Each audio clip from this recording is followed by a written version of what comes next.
Good evening, everyone, and welcome to a virtual lecture presented by the Horner Memorial Library at the German Society of Pennsylvania. It's truly our pleasure to have you here this evening for this event. My name is Alex Ames, and I am the incoming chair of the Library Committee at the German Society. I'm joined this evening by Bettina Hess, the German Society's librarian, as well as our presenter, the Reverend Dr. Karl Krueger. Dr. Krueger's lecture will last for approximately 1 hour, and we'll have maybe 15 minutes or so for questions and answers following the presentation. If you do have any questions during the talk, please feel free to enter them in the chat box, and Bettina and I will do our best to sort of keep track of those questions and synthesize them to the extent possible so that we can make the most use of our time, our Q&A time at the end of the presentation.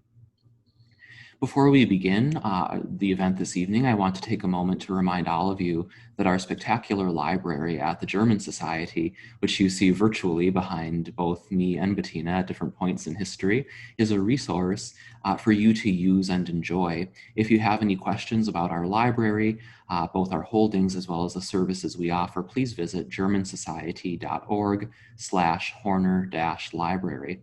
I also invite you to consider supporting our work during the COVID-19 pandemic. We are very pleased to be able to bring you free virtual programs like the one you are attending this evening. However, these programs are not free for us to produce. We encourage you to make a donation to the German Society by visiting germansociety.org/donations. A gift of any size is most welcome. And when you visit our library's website, you will also learn more about our Adopt a Rare Book program, which is something you may be interested in. Tonight's presentation is titled A Colonial Masterpiece, Zion Lutheran Church, Philadelphia.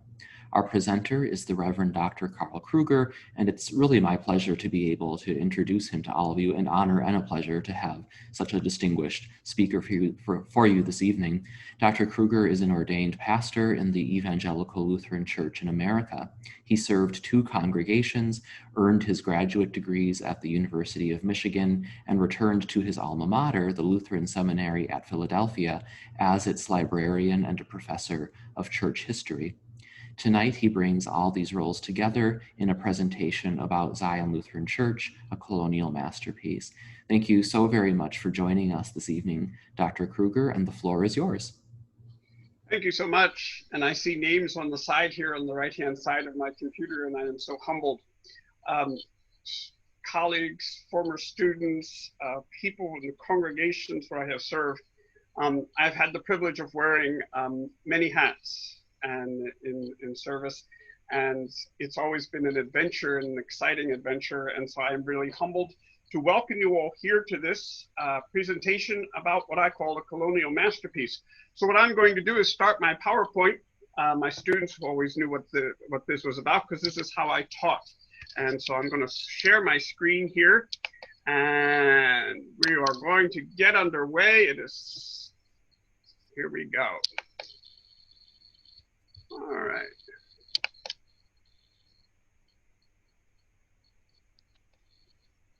So here we are. Here we are tonight. We're talking about Zion Lutheran Church in Philadelphia, and I'm going to call it a colonial treasure because it is. And at the very beginning, I need to say thank you to the libraries who have participated in this. The Lutheran Archive Center, the Library Company, the Free Library of Philadelphia, German Society of Pennsylvania, the Historical Society of Pennsylvania, Old Zion Lutheran Church, people of God, the congregation is still active and functioning, and a great congregation. The Encyclopedia of Greater Philadelphia, the Oregon Historical Society in Villanova, and then the United Lutheran Seminary. Another thank you goes out to PACSCO, Philadelphia, a consortium of special collection libraries. Most of us are members of this. The seminary is a member of this. The German Society is a member of this. HSP, the library company, we work together in this consortium. It is a great way that we share these resources together. And so this is a thank you, a shout out and a thank you to all of the libraries that collect information, preserve our heritage, and make it available to the next generation. So let's talk about Zion Lutheran Church in Philadelphia. This image is in the database for the digital database for the Library Company of Pennsylvania. The holder is the Historical Society of Pennsylvania, and this is the classic image of Zion Lutheran Church in Philadelphia, and we're going to talk about it. And we're going Deutsche Lutherische Zionskirche here in Philadelphia. And let me introduce you to the person and the force that is behind this congregation, Henry Melchior Muhlenberg. He will arrive in the city of Philadelphia in 1742. And as a pastor in the Lutheran Church, I can say that this individual who arrived in Philadelphia in November of 1742, little prepared him for what he was about to encounter. Pennsylvania was known for its religious pluralism, its multi-denominational commonwealth here. He was working in a setting where the civic authorities had no role in administering the church, and he had very little, actually no experience in administering a congregation where decisions were made by the majority vote. So this is an individual who comes as a pastor ordained in the German Lutheran Church. He gets off a ship at the port of Philadelphia, November 25th, 1742, and he becomes a pioneer. So this is this story of his adventure of pioneering. And so here we are. The predecessor, the sister church or the mother church is St. Michael's Lutheran Church. And this was at 5th and Cherry or at 5th and Apple Tree. They laid the cornerstone in 1743, and then 5 years later, they dedicated this sanctuary. So I'm going to turn to my resource. And one of the resources I turn to are the journals of Henry Melchior Muhlenberg. These are my copies, and I've marked them up with so that I know where I am at in terms of the years. I have read these things, I have worked with them, and so I'm going to share some information out of the journals of Henry Melchior Muhlenberg. And what he is trying to do as he is building St. Michael's Church, St. Michael's, the first church, is he's working on a concept called the äußere Rüstung. That is the external scaffolding. Church buildings, funding those church buildings, schools, finding clergy. This was taken care of in the German-speaking territories by the landed gentry or the city councils. He comes here, and in November 1743, he decides they need to build a brick church, and he has to work on the external scaffolding. All right?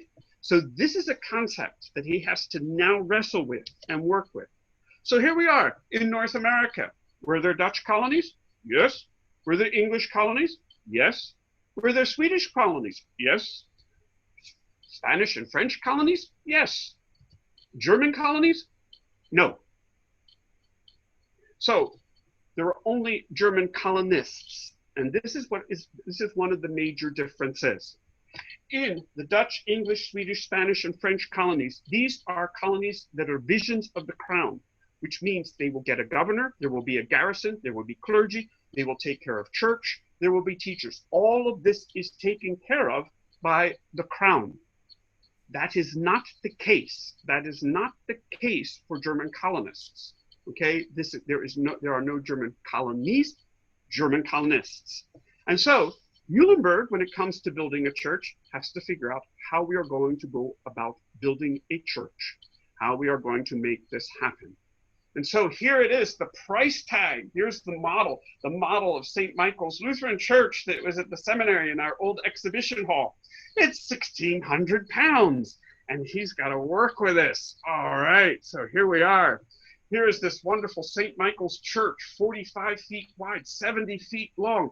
And that third story added another 27 feet to its height. This was an impressive structure. This was built with brick because he would not build with wood. He knew that in Philadelphia it would deteriorate. So he's working with this, and he gets the attention of the English-speaking host society, who are interested in the industry of the German community, and they're sort of jealous of their rising status. So here we are building this church. Here in the Lutheran Archives, at Philadelphia, here's a wonderful image of this church. And you see Cherry Alley on the left-hand side. You see Apple Tree on the right-hand side. Down at the bottom, you see North 5th Street. And this explains why we always used Fifth and Apple Tree for its address, because one of the door was, you could enter the church from Fifth Street directly or directly from Apple Tree. If you came in off of Cherry Street, you entered the graveyard, the churchyard, the cemetery. So here we are. Here we are. So now when I look at this image, I say, there's the Fifth Street entrance. There's the Apple Tree entrance. And so now working with these images that are housed in archives, that are housed in the libraries, they allow us to understand what this church means, where it is located. And here we are. Here is the Cherry Street entrance. And you walked into the cemetery and you can see peeking over the wall in this model, there are the little tombstones. I love taking care of the cemetery in this model because I didn't need a landscaping company. All I did was get a Q-tip and clean it all up. And here I have St. Michael's Lutheran Church. They laid the cornerstone in 1743, and they will dedicate the building in 1748. Now here's Muhlenberg explaining to the supporters in London and the supporters in Halle. He is trying to help them understand. You have external scaffolding. The churches have been constructed. They receive support without worry. They are protected by Christian authorities. We do not have that here. This is church being built from the ground up, not from the top down. That's one of the major differences between the European experience and the experience in North America. This is church being built from the ground up, and we're building the external scaffolding as we're building the plane as we're flying it, basically. We're building this on a piecemeal basis. So here we are, 1,600 pounds will cost for this wonderful brick church that will stand at Fifth and Cherry, between Cherry and Apple Tree. So let's look at the correspondence. You see in the lower left-hand corner the journals. These are where Muhlenberg is writing out his diary, and we'll talk about that in a few moments. But we also have the correspondence that has been preserved in the archives. And we have printed copies of this correspondence. And in the correspondence, Muhlenberg can be a little more frank, a little more honest with the person he is writing to, because this was private. This was private correspondence. So he is writing a letter back to the administrator of the Halle Foundations, the Frankische Stiftungen. And the administrator of the Halle Foundations was a little upset about the large debt. So in 1743, he wrote a letter back to Muhlenberg. And he says, and I love this here, God will no doubt not forsake you, even though I fear you have gotten ahead of him a bit. And I just love this. I love this. Here's Gotthilf August Franke. And he's writing back to Muhlenberg saying, I think you've gotten ahead of the Almighty. You're incurring a lot of debt. So here we have, the leader, the administrator of this great Halle Foundation, and he's saying, Muhlenberg, really? So here we have it. So we have St. Michael's German Lutheran Church, and this was then finally dedicated, as I said, in 1748.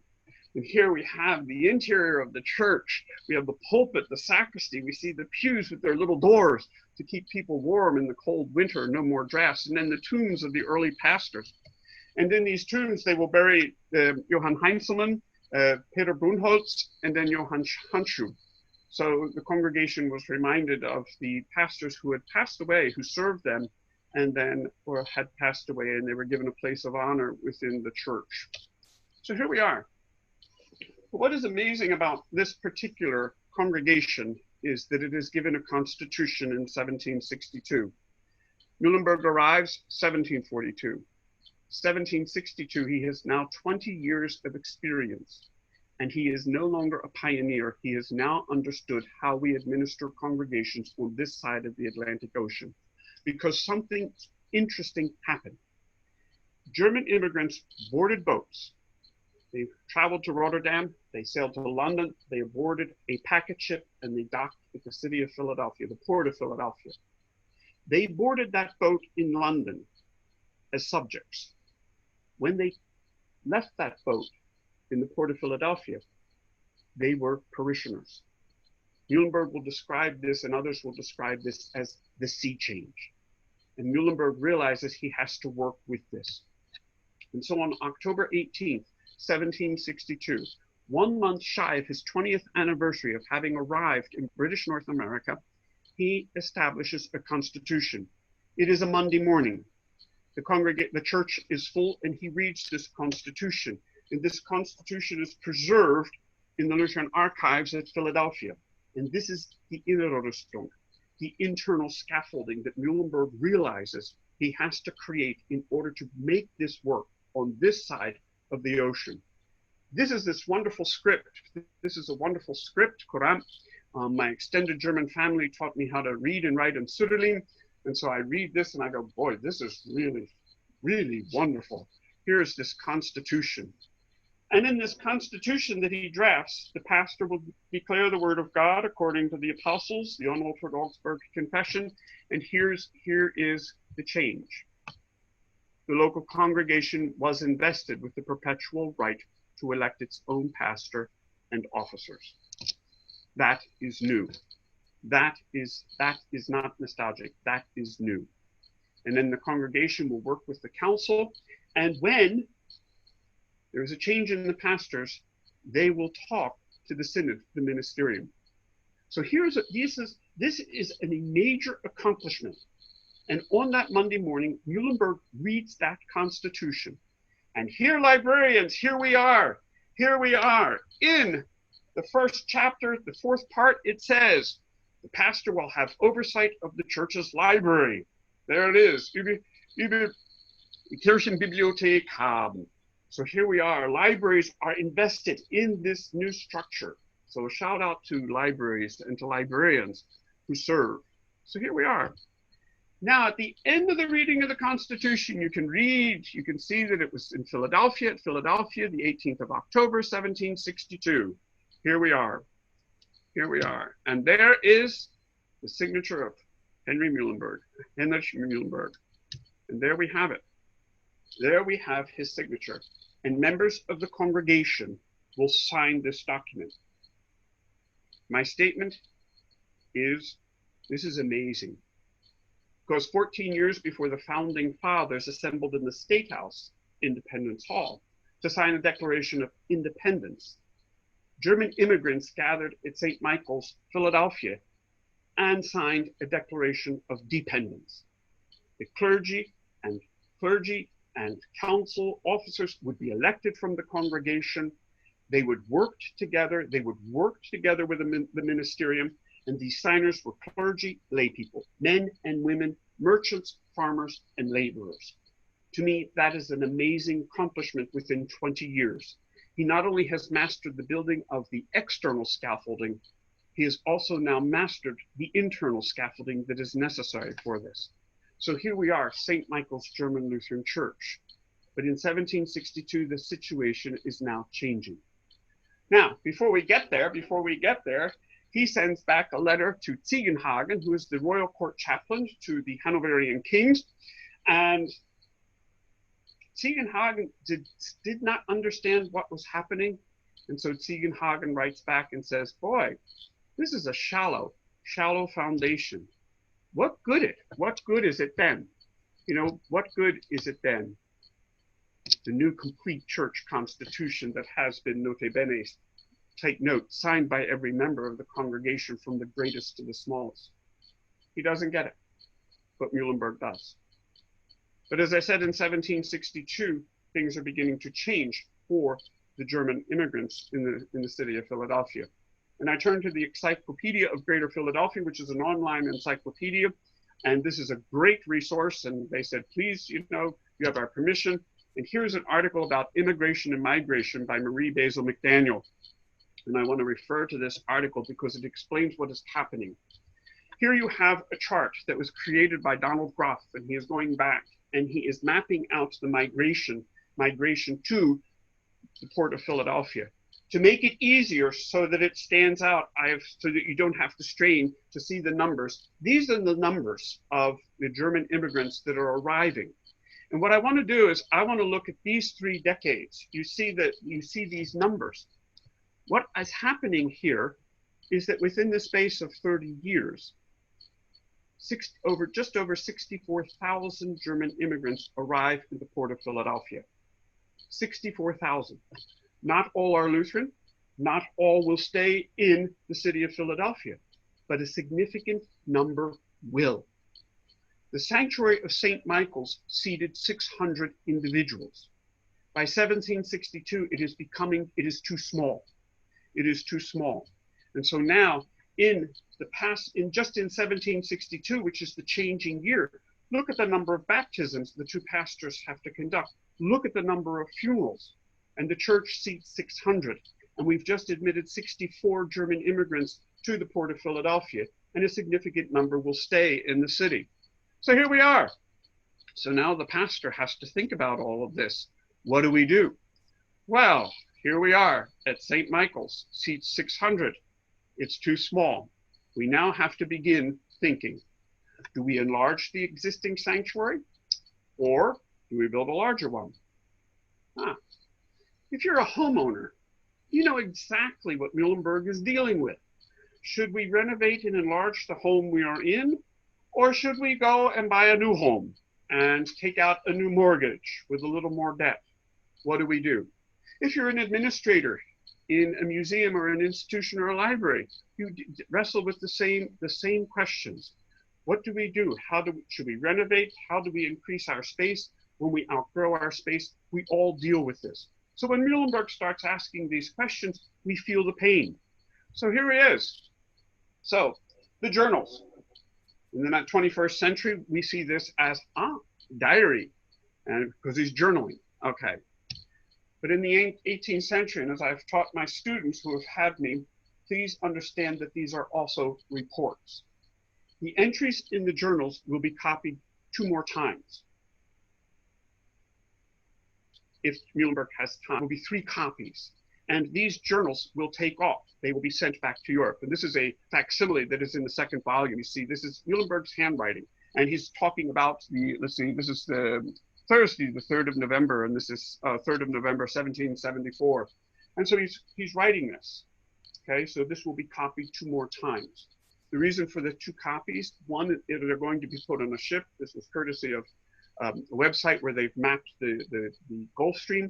So a packet ship is headed back, and the first place that this is going to head is 1 copy will be sent to London, or both copies will be sent to London, and they will go to Friedrich Michael Ziegenhagen. As I said, he is the royal court chaplain to the Hanoverians, and so a copy goes back to London to keep him appraised of what's happening.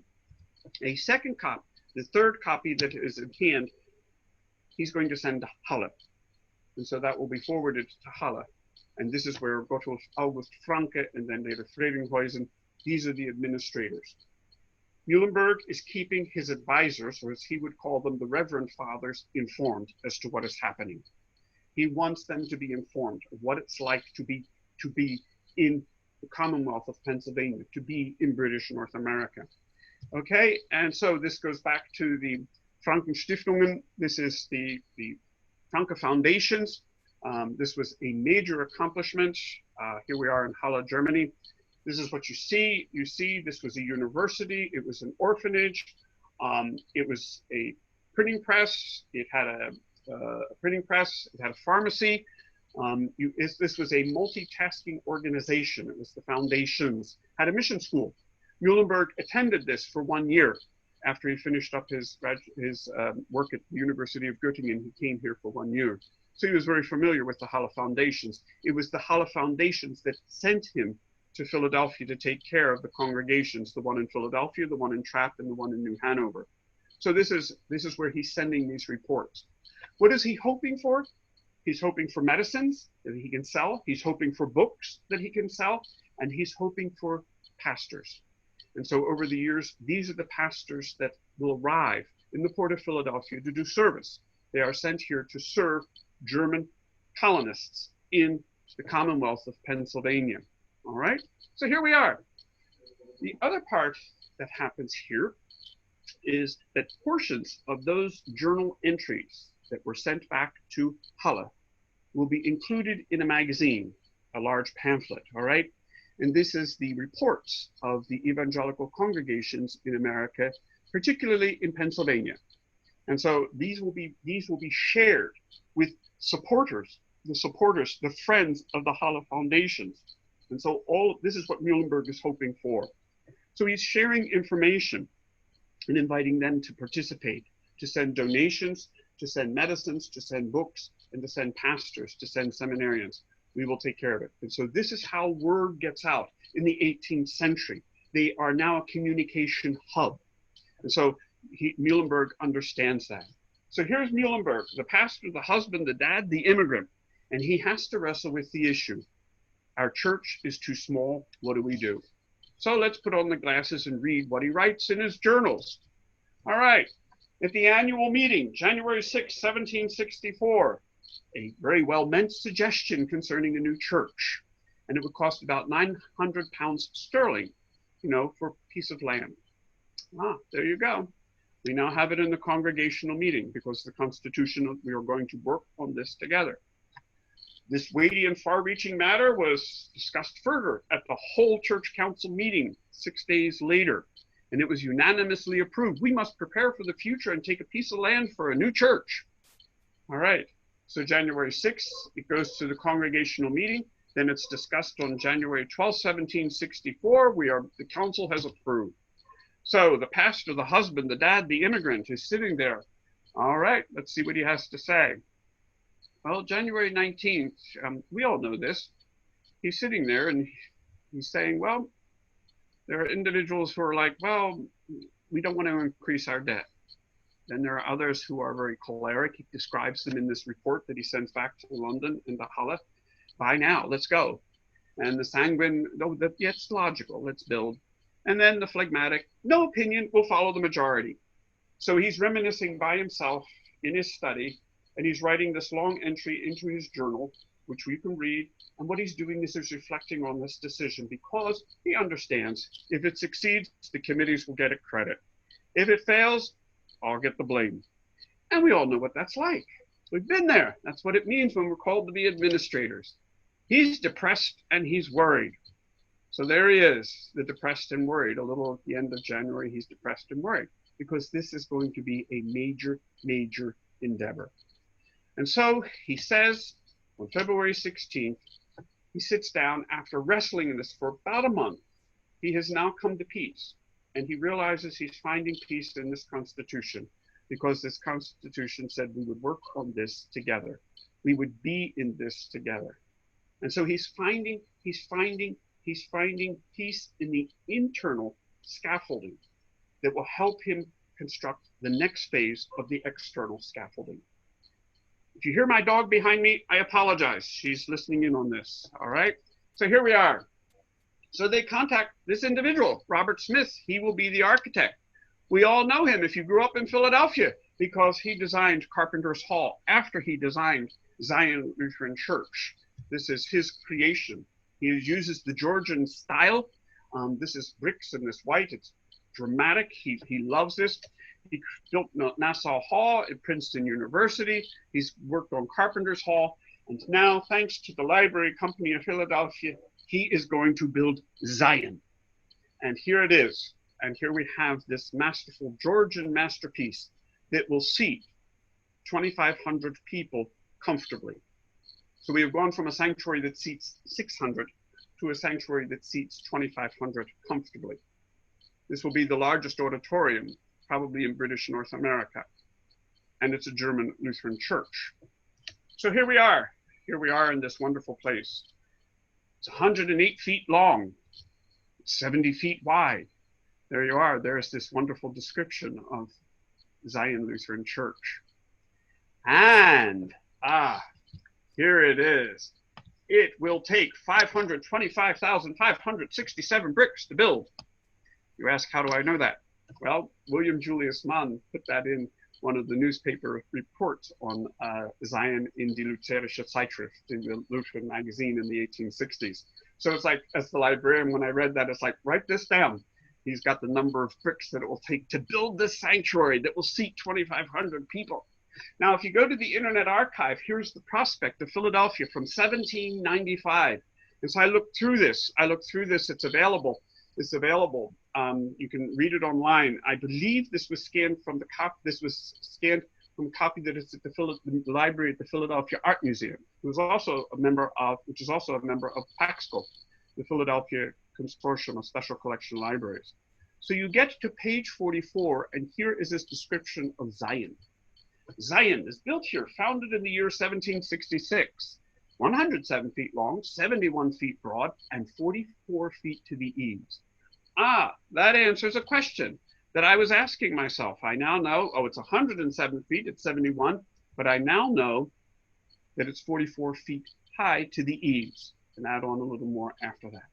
So this is the construction. This is an image that was in our seminary it's still there in the Brossman Learning Center. And it's the cornerstone I want to turn your attention to. This is the cornerstone there. And this is recorded in the journals. Muhlenberg is asked to write something at the last minute to put in the cornerstone.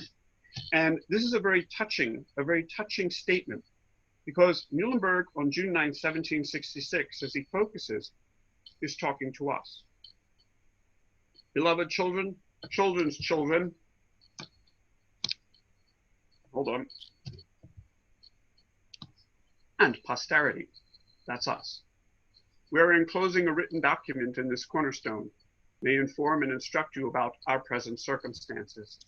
And then he cites many paragraphs of what it was like for this congregation of immigrants coming to a new world and building from the ground up, and then dedicating themselves to building churches, the external scaffolding, and working towards the internal scaffolding so that they could transplant their pre-migration spirituality.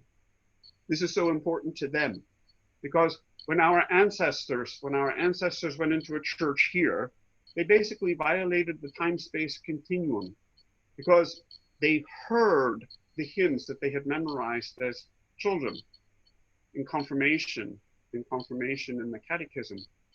And singing that on this side, in this sanctuary, connected them with the family they had to say goodbye to. And so Muhlenberg wants to tell that story, what it was like.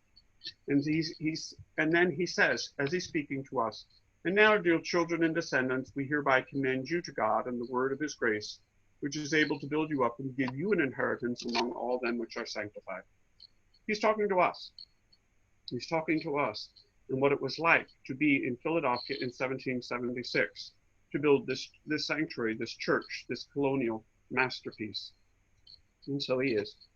And then he puts in afterwards, I should have had more time, liberty, etc., to write it, because it was done at the last minute.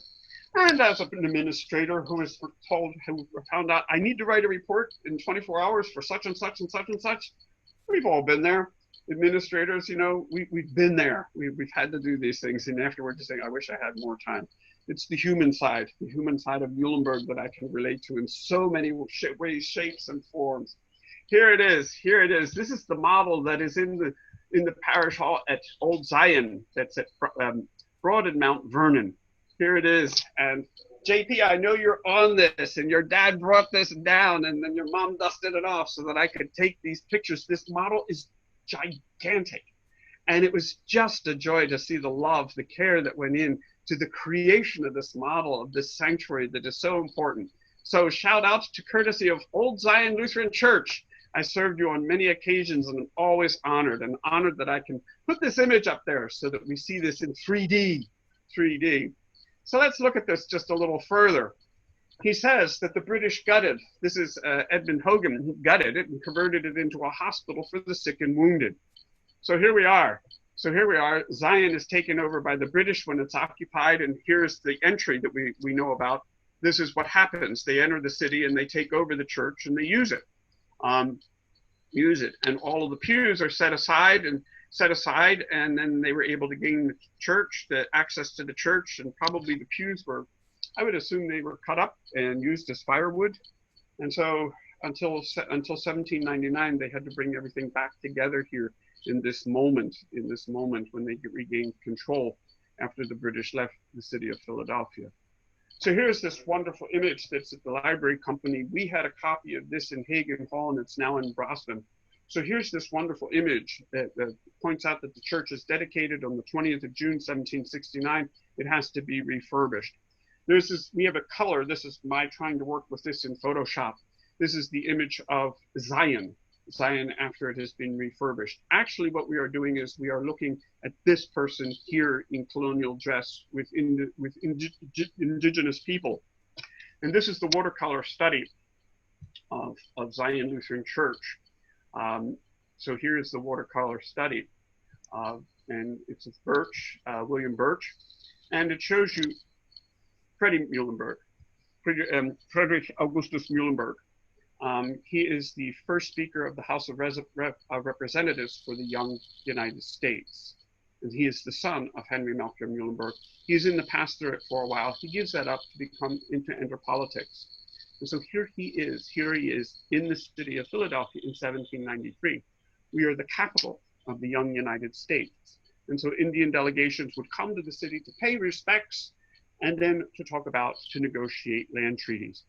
And it was appropriate that Freddie Muhlenberg would give them a tour, point out Zion Lutheran Church. Freddie Muhlenberg will be, I would suggest he's trilingual. He will know German from his dad and his mom. He will know English, but he will also know the indigenous language because his mom, Mary Muhlenberg, Mary Muhlenberg was the daughter of Conrad Weiser, and Conrad Weiser knew the language of the indigenous tribes, and so he taught his daughter. She knew that, and she would have passed that heritage on to her son.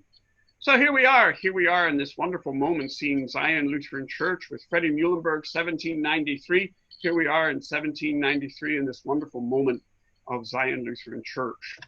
Here's something from the rare book room at the Cross Memorial Library. This is Zion Lutheran Church. They gained a significant amount of support through pew rent.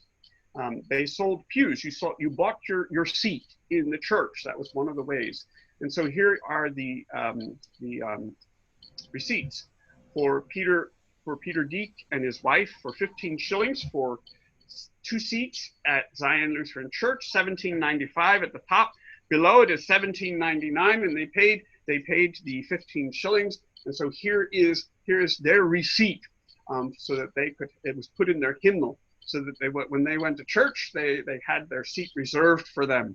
So here you are, and this is one of the things that survived from Zion Lutheran Church. And when I am alone in the rare book room and I find these things, it's like, I got to take a picture. I got to share this with everybody. So here we are. And here is the famous view that is in the library company in their database, and it's the Historical Society of Pennsylvania. This is when they have their steeple. And here it is. This is Zion at its highlights. So Christ Episcopal. The steeple was completed in 1754 and was 196 feet high. So what was the height for Zion Lutheran's sanctuary? Well,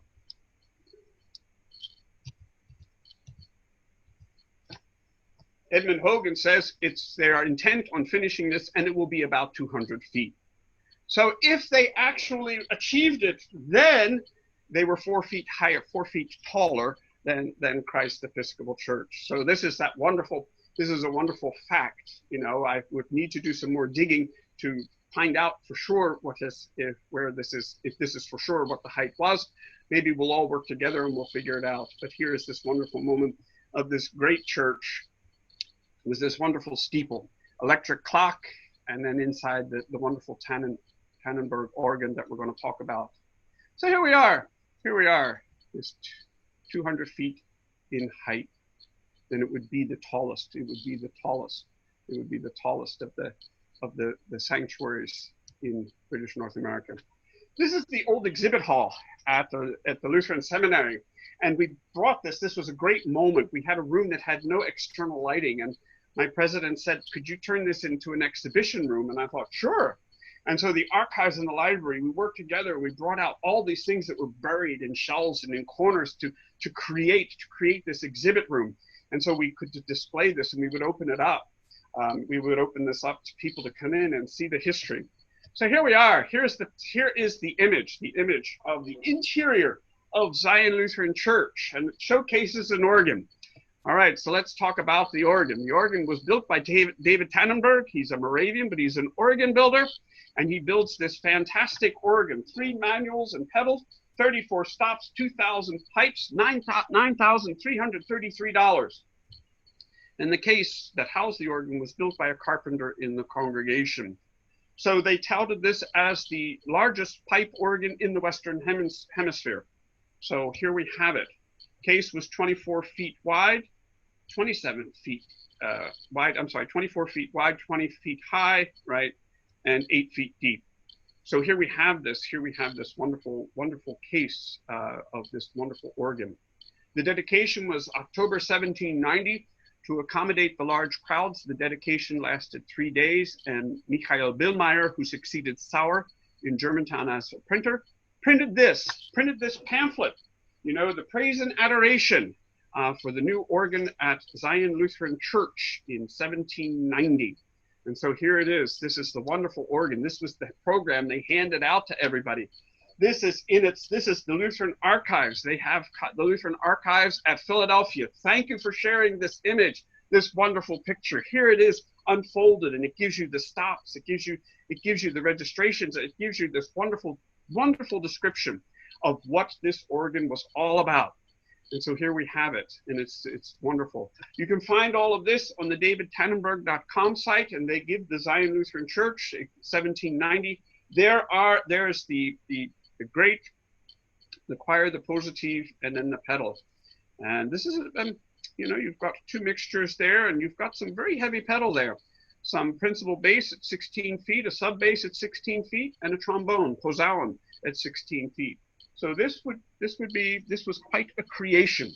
Zion Lutheran Church, seating 2,500 people, a large sanctuary, having the largest pipe organ in the Western Hemisphere.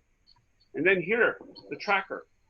It's a newsletter of the Organ Historical Society, which has recently moved to Villanova. Welcome. And this has been digitized, and this was written by Eugene McCracken, and he gives us more information about the organ and its history, because he worked with the archives. He said two young men, he called them hayseeds. They traveled from the Lehigh County to Philadelphia for the dedication. John and Andrew, so it would be Johann and Andreas Kraus. John was 21, Andrew was 20. So they were the hayseeds. They brought the program home with them up into the Lehigh Valley, and they became organ builders. And their firm existed about 1929. So here is the tracker, and they're talking about the dedication. And it drew people from Philadelphia, but from the Lehigh County. Everybody wanted to be a part of this. And there's talk that there was a rededication recital played, and that the president, George Washington, his wife, attended, and members of Congress were in attendance as well that day, and that was recorded in the diary of a church member, as he is saying. So here we have Zion Lutheran Church, the colonial masterpiece. It wasn't easy. 1793, we are experiencing COVID-19, a pandemic. The city of Philadelphia was subjected to the yellow fever epidemic. Their pastor at that time is Henry Helmut, and there you see him in his library with his finger in a book that he is reading. Henry Helmut is the pastor at this time. Muhlenberg has passed, and so Henry Helmut is serving this congregation. And he publishes a pamphlet, he keeps a diary, and he publishes a pamphlet in 1793 to talk about what it was like to be in the city of Philadelphia during the yellow fever epidemic. It was translated into English the following year in 1794. These pamphlets are in the rare book room of the Cross Memorial Library. And I was very honored and humbled to have this record of what it was like to be in the city of Philadelphia. So he has this wonder, he's meticulous. He gives you the weather. He gives you the weather report of what it was like between August, September, October, and November. There it is. And then he gives me the list of those who have died, the numbers. Okay, and so here we have, and he's listing the churches that are in the city of Philadelphia, Evangelical Lutheran. Then you have the three Episcopal churches, Christ, St. Paul's, St. Peter's, First, Second, Third Presbyterian, First and Second Scottish Presbyterian, the two Catholic churches, St. Mary's, and then Dreieinigkeit, Holy Trinity. That was a bilingual German-English congregation in the city of Philadelphia, Roman Catholic. You have Quaker, Free Quakers, the Evangelical Reform. Then you have the Moravian Brethren, the Swedes, the Baptist, Methodist, Universalist. You have the Jewish congregations noted, the Synagogue, Kensington, and then the Potter's Field. So let's go over here. Between August 1st and November 9th in 1793, Henry Helmut will bury 641 parishioners. Okay? The tradition is, the way it was passed on to us, the tradition is that he would just go out into the church, the graveyard, the churchyard, and stand there those days and waiting for the dead to be brought to the sanctuary, to the cemetery, so that he could bury them. 641 will die in the space of 3 months, and so he's recording that. He's recording that very sobering moment. That very sobering moment. So this is very, very, very interesting to see. 1794 is also not a good year for Zion. There was a fire on December 26th, and this is the image courtesy of the Historical Society of Pennsylvania. This has been colored in, and this is Zion burning. The fire comes in 2 stages, and you see the model again from Old Zion Lutheran Church, and there's an arrow pointing to the door. It's the door in the bell tower. This is where this starts. This is where this starts. What happens is a sexton empties the hot ashes out of the oven that's in the sacristy. He puts them in a wooden box, and he pushes the wooden box under the wooden staircase. Okay, so there's a fire outbreak. They think they have put the fire out, but hot embers have gone in between the walls, and then it eventually explodes later. So it comes in 2 stages. Here's a copy of a book, Sermons for Sundays and Festivals, 1746, from August Hermann Franke, Gotthilf's dad, who was the founder of the Franke Foundations. This copy is in the Cross Memorial Library in the rare book room. And on a Friday afternoon, when it was like, I'm not going to drive home too quickly because it's just going to be, a lot of traffic, so I might as well wait and spend. I would go up into the rare book room and open books, and I opened this book. And this book was owned by Johann Martin Hertlein. And so here he is, he's signing off on this book. And he bought it, in the year 1780, the 22nd of June, Martin Hertlein bought this, and I figured it out today what he's telling me. He's bought it for $4. He's got it for $4. He's bought this book for $4. He's a member of Zion Lutheran Church. This opens 2 windows into life at Zion Lutheran Church. He uses this book of sermons to be his family register. And you can see he's registering the birth of all his children. And what is surprising is all of these children are being baptized immediately by their parents. They lived in such fear that they would pass as unbaptized. And so they would often do this quite frequently. They would baptize their own children as they could. Midwives could baptize. And so these 2 parents, God-fearing parents, decided we will baptize our own children. And so he lists this, their births, and then he immediately says, and they were baptized by their parents. Then we come to this. He's left a testament about the fire. And this was a wonderful image to find. This was like, oh my goodness. And a shout out to my family for teaching me Quran, Sudali. I sat down and I could read this. And he writes it out. And he starts with the hymn that we all memorized, Was Gott tut ist wohlgetan. And we memorized that in confirmation. We could sing it, and we would sing it. And then he writes, in the year 1794, second Christmas Day was before midday church held in Zion. And in the sacristy stood an oven and the sexton. And what was not done in the investigation, he names the sexton, Johann Jung, and took out ashes out of the oven, put them in a wooden box under the stairs in the closet, and evening around 7 p.m. was one of the fire, was in the tower, and then so spread the fire, so that in a few hours, the entire church burned. They were able to actually carry the pipes out of the organ. They were carrying pipes, and they also rescued the library, and they were stored in the schoolhouse. And so 1793, the yellow fever epidemic, 1794, the fire that destroys the internal part of this church, but the walls were declared good. And so they decided they needed to rebuild, and according to Hogan, the cost will be £12,000. And so once again, they have to go into fundraising and work on this. The Tannenberg organ has to be postponed. They cannot rebuild the organ until 1811. And then I turn, so we have here we have the wonderful model. We begin the renovation, we get it back together, we can rededicate the church in 1796, but we don't have an organ. And then thanks to McCracken's study here, it says he was working in the archives, the records, and he says, well, for a short time, the church rented an organ from Charles Taws, but they said, get it out of here. They apparently didn't like it. And then they finally decided that they could afford about $4,000, and John Lowe becomes the individual who will rebuild the organ. And so it becomes the grand organ. And so what you see in these representations is the John Lowe organ. It is the rebuilt organ that they dedicate in 1811. And so here it is. And like its predecessors, it was the largest organ in the United States upon its completion. So here we are. And then we come to the Congressional Memorial Service, and this is an artist's impression of what it was like. He's using the interior of the sanctuary as his inspiration, but the organ wasn't there. That had the pipes survived, the casing did not. So this is put in there, and there was no organ that day. And so here we have this wonderful artist's representation of what he thought Zion would look like. It was restored, but the organ was not there yet. And so 4,000 people were in that sanctuary, including President John Adams and his wife Abigail.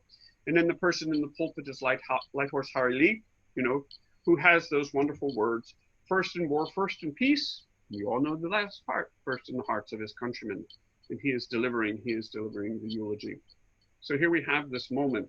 Zion Lutheran Church becomes the sanctuary where the Congressional Memorial Service will be held on December 26, 1799. And Congress is there.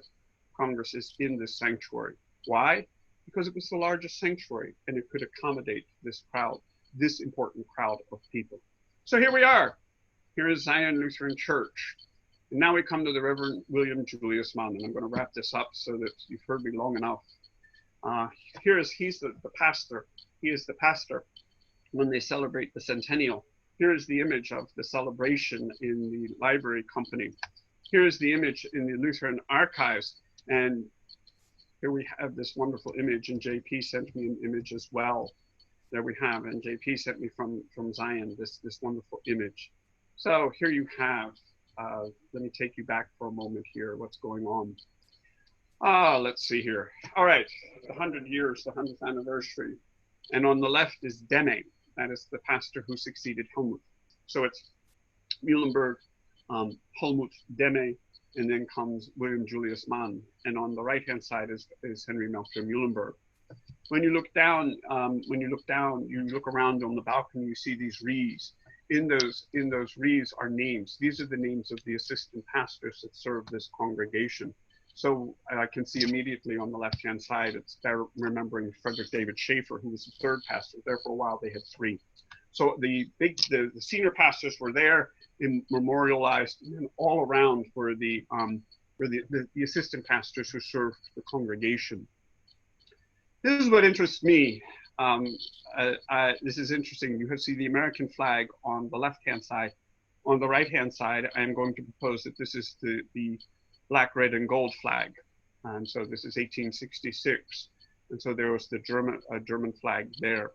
And so this is on 1866 as they celebrate their centennial. And you can see it from the picture. It's also very clear from the picture that JP forwarded me from Old Zion. So thank you for sending these along so that we can see this. There you go. This is courtesy of the Free Library of Philadelphia, their print and picture collection, and a shout out to them to say thank you.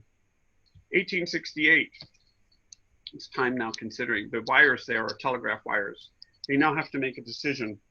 The sanctuary is too big, and they need to make another decision to actually demolish the sanctuary in order to build a new church. So we're going to begin. And this is the picture that JP, organist choir master at Old Zion Lutheran Church, forwarded me. And again, and you see it's an image of this church with the telegraph wires and the wagons standing there. So thank you one and all. And this is what I do when I have free time. I read the Lutherische Zeitschrift, and I'm working through its entire run. And so I look for things of interest. And so here, William Julius Mann writes about the last Sunday in Zion in Philadelphia. And so here he is writing, and he says, for the last time, the congregation will sing A Mighty Fortress. And the sermon, there were English and German services there. And what I have to do is move something over here. Sermon is based. And then he says, farewell from the old place of worship for the members of the congregation, especially the older ones, was difficult, and that was noticeable. It's November 1st, 1869, and as a pastor, I'm sitting there going, why didn't they celebrate All Saints? That's November 1st is All Saints. Not Reformation. Why did you do that? All Saints would have been a great way to conclude the life, you know, all the saints that had been there, baptized, confirmed, married, buried. And then it dawned on me. Krueger, you remember the German liturgy? You were raised in it. All Saints for us was the last Sunday after Trinity. And it had the name Totensonntag, the Sunday of the Dead. And then you read the names of everyone who had passed from the church militant to the church triumphant on that day as the end of the church year, all who had passed in that previous liturgical year. Then the next Sunday was First Advent. So that's why on 1st November, as they're doing the last service, he will celebrate Reformation. And it's like, all right, so there we are. So St. Michael's will stand there for a little bit longer. This image is owned by is courtesy of the Historical Society. This is one of the few images. When I saw this, I actually had to sit down. This is 1872, as they're about ready to dismantle St. Michael's as well. What a stunning, stunning sanctuary. According to this statement, this pulpit went to St. Michael's in Kensington. So this was one of the Muhlenberg pulpits, but this is the interior of St. Michael's Lutheran Church, the one at 5th and Apple Tree. Here we are, Franklin Square. On the left is the seminary. We were 3 doors down from the new church of Zion that was dedicated in 1870, September 11th. There we are. And then this church too was just demolished in 1972. But the congregation still exists and worships at Mount Vernon and Broad and Mount Vernon. All that is left is this, a plaque from the Pennsylvania Historical Museum Commission about Zion Lutheran and what occurred there. And that's what's left. Except all of the memories that we have and all of the materials that are there in our libraries, in our archives that allow us to go back and explore our heritage in this colonial masterpiece.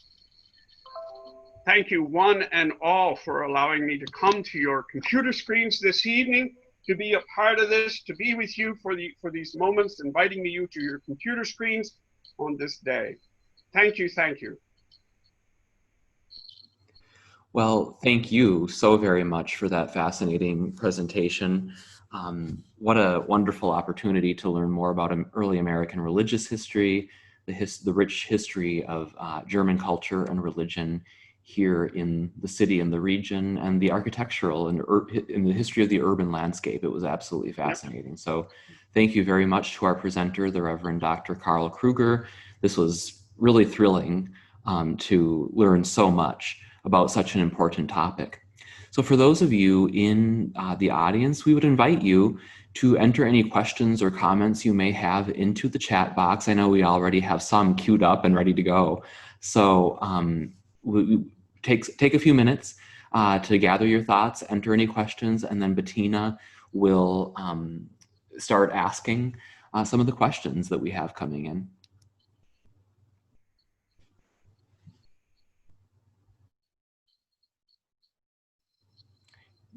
Yes, I'm unmuted. Okay, sorry. Okay, I see one question here. This is a more general question about the history of German immigration. The question is, what drove the dramatic increase in German immigration over the decades that you mentioned? Great question. There are two push factors, and it depends on who you are. German Mennonites, Amish, and the non-church German pietists would have come for religious freedom.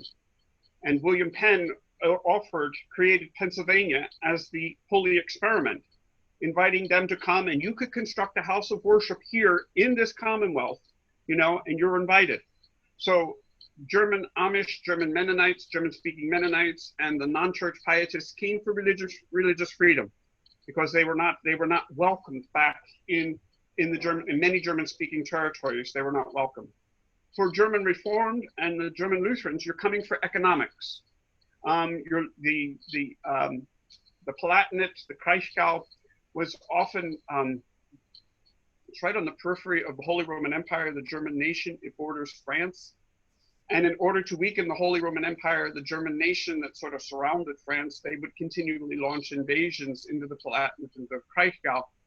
And it was very hard to no sooner did you rebuild your town and get everything established, and then you were all of a sudden you were once again under siege. There was destruction, and then the local German nobility would keep raising taxes so that they could build their manor houses back.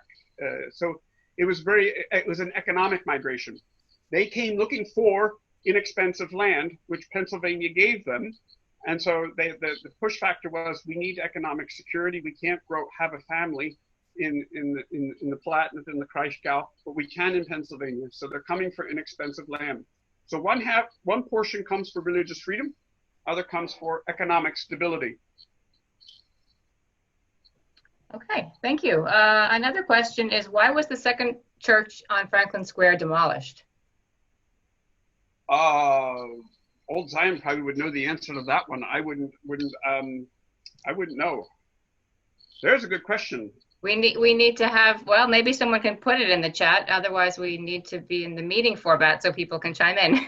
Yes. Okay, maybe someone will give us the answer to that. And where, maybe, I don't know, wait, this is another question related. Was the cemetery moved, and if so, where was it moved to? Oh, I knew that one was coming. Was the cemetery moved? There are no concrete vaults, so you're looking, you're exploring. From what I have understood, what they could find, they moved to, it was on Lehigh Avenue between around 32nd and 33rd on Lehigh Avenue. They removed whatever they could find, they moved there and reinterred them there.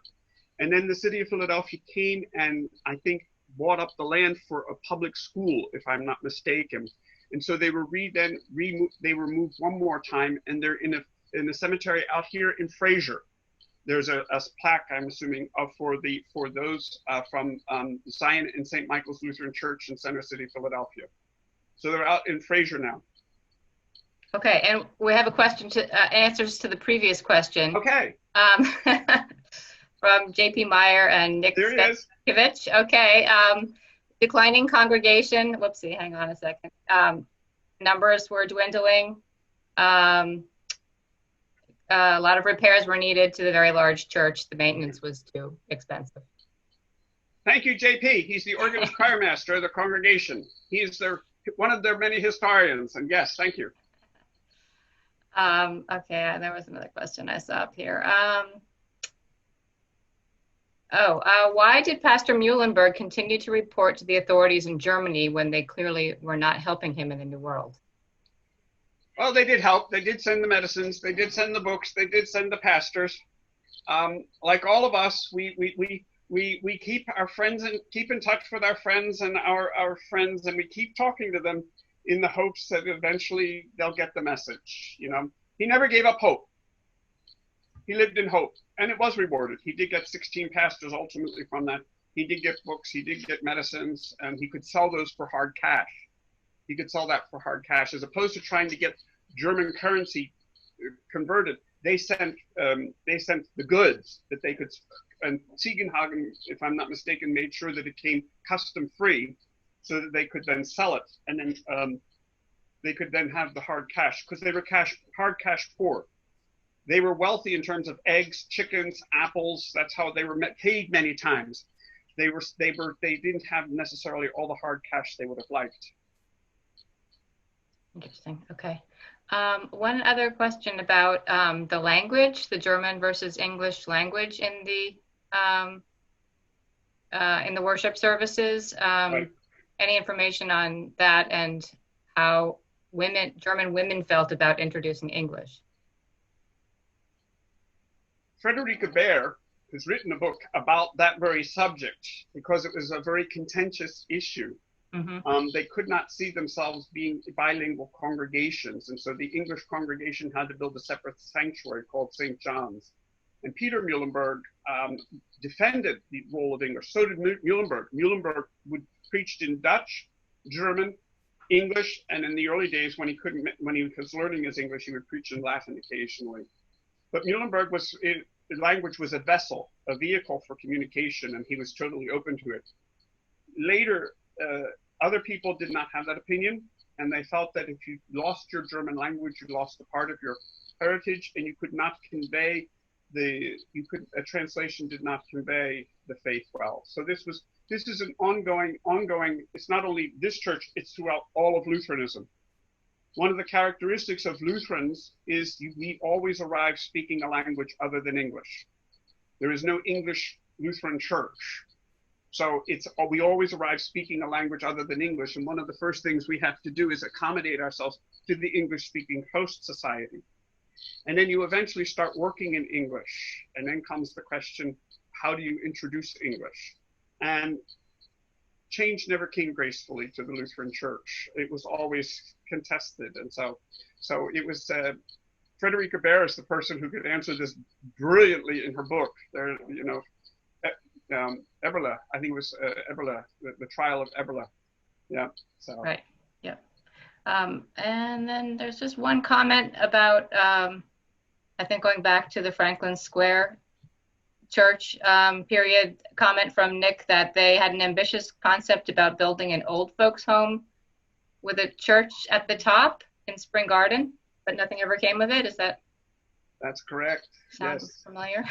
Yes. I now remember that. Yes, there was a plan, and it was similar to the fees for the home would actually help support the church. Yes, I forgot all about that. Okay. And I think there's an image somewhere. I think there's an image of the proposal somewhere. I've seen it. Thank you for reminding me of that. Okay. I believe those are the only questions. I think we've got one more question in right now at the very bottom. Oh, okay. I can. Oh, yes. Okay, hang on. I can see it. Oh, okay. Sorry. What effect did the anti-German hysteria of World War I have on this congregation and church? That I don't know. My hunch is they would not have been able to preach in German. I served at St. John's in Reading. It was a bilingual congregation, and many of the older parishioners remember that in the First World War, there were people picketed the church at St. John's, and you were not allowed to preach in German. And the pastor stood in the lectern because he didn't feel his English was good enough to preach in English. My hunch is that you would have had to preach in English because of the feeling. The anti-German feeling also resonated. If you come to the Lutheran Theological Seminary at Philadelphia, you will see a statue of Henry Melchior Muhlenberg greeting you. The statue was cast by J. Otto Schweitzer, who in 1911 cast a statue that the German Society purchased of Peter Muhlenberg. And that statue stood by City Hall, and now it's behind the Art Museum. As you go out an entrance, there's a statue of Stephen Gerrard, and then there's a tall statue of Peter Muhlenberg. And the German Society was the one that donated that statue. It was dedicated in 1911, and 35,000 people, I think, participated in the dedication. Okay. Well, then the Lutheran Church got together, and we raised the money for the statue to Peter's father, Henry. And it was our gift to the city. Well, 1917, when it was finished, the city decided to decline the statue. And so the statue came to the Lutheran seminary. And on his tricentennial of his birth, September 6th, 2011, we had a festival at the seminary, and the mayor came, and he pardoned Muhlenberg and gave him that certificate. Pardoned Muhlenberg, the refusal of the city. He pardoned him. So, but he asked us if we would keep the statue, and we said sure. Interesting. And there's another comment from JP that one of the pastors was arrested for treason at some point, but that might have been World War II, not World War I. Molzahn. Yeah. Yeah. Molzahn. Yeah. Yeah. If I'm not mistaken, he was exonerated by Eisenhower, I think in 56, if I'm not mistaken. I think he was eventually pardoned, but yes, he was, yes. He got 2 pardons, yes. That's been confirmed. Okay. Okay, I think that's it for the questions. Thank you, Karl. Well, again, thank you so much to our presenter, the Reverend Dr. Karl Krueger, for a really stimulating presentation and discussion. Thanks to all of you in the audience for participating, for being here this evening.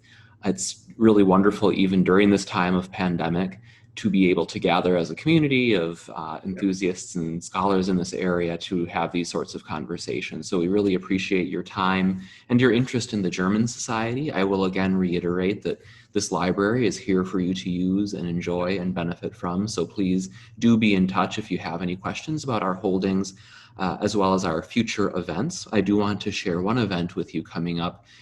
In November, we have a talk by Dr. Patricia Simpson on Thursday, November 12th at 6 p.m., which will focus on games, toys, and childhood. We have other events that we are planning for the fall as well, and we'll look forward to seeing you virtually and in person again soon. So again, thank you so much for this opportunity. Thanks for spending your evening with us, and we'll see you soon. Thank you. Great, thanks.